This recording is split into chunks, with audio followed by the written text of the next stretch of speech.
Now, talking about comedy, you have probably one of the most diverse CVs, I think, of many actresses. You have played one of our most notorious serial killers. Yeah. You have copped off with Alan Partridge in The Disabled Tower. Yes. There's some quite funny outtakes of that, I think, on YouTube. Yeah, I suppose it has been quite diverse. I mean, the thing is that I do have a boredom issue. I wouldn't call it an issue, actually. It's a good thing, because I'm not the sort of person who gets unfocused when they're bored. I just find something that I'd rather be doing. One of my best friends always just laughs at my face when I get bored and just goes, yeah, Dolan's totally lost interest, you know. So I think it might be something to do that. I don't know. I don't like to necessarily revisit territory that I feel that I've explored quite fully.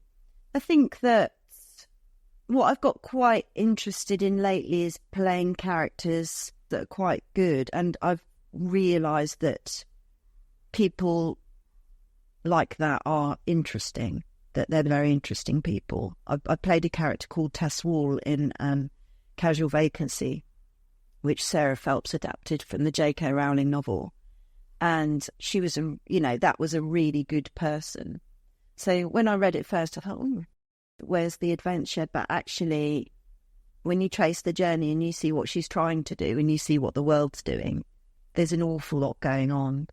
I've been very lucky as well. A lot of that is about people trusting that you can do both. But then that has to be about you showing that you can do both as well.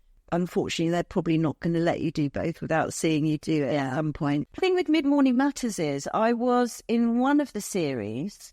They only rang me up sort of the night before. Or I think I was told at the beginning of the week, they might need you. And then I was sort of rung up the day before and said, we want you to pop in tomorrow and there might be a bit of improvising about this, that and the other. And I was like, okay. Then, I just sort of went in the next day and had 4 different costumes put on me and went in and did 4 different things that I didn't really have a clue how that related to any of it. Well, we never know what happened to Alan's girlfriends. We never knew what happened to Sonia. She just disappeared, didn't she? Yeah. So, I had high hopes for Alan and Angela, though. I thought they had a good bond.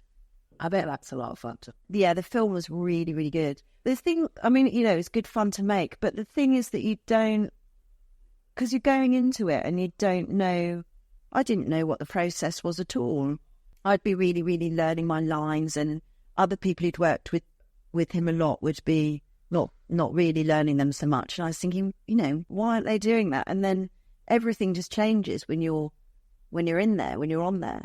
It's odd because you are sort of doing improvisations all the time. Yeah. And we'd get in, and I remember there'd be a sort of a scene that was in white paper. You have these sides when you come in that are... This has never happened to me on any other project or any other job, that I've gone in and there've been white sides, and then you'd get pink sides because they'd get rewritten, and then you'd get blue sides because they'd get rewritten. I think actually there should be an award for the assistant directors and admin people stapling these sides together so quickly for everyone.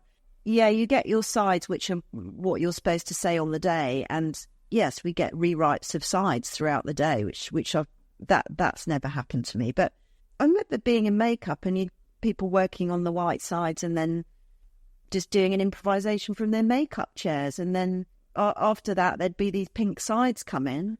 It sort of went by so quickly.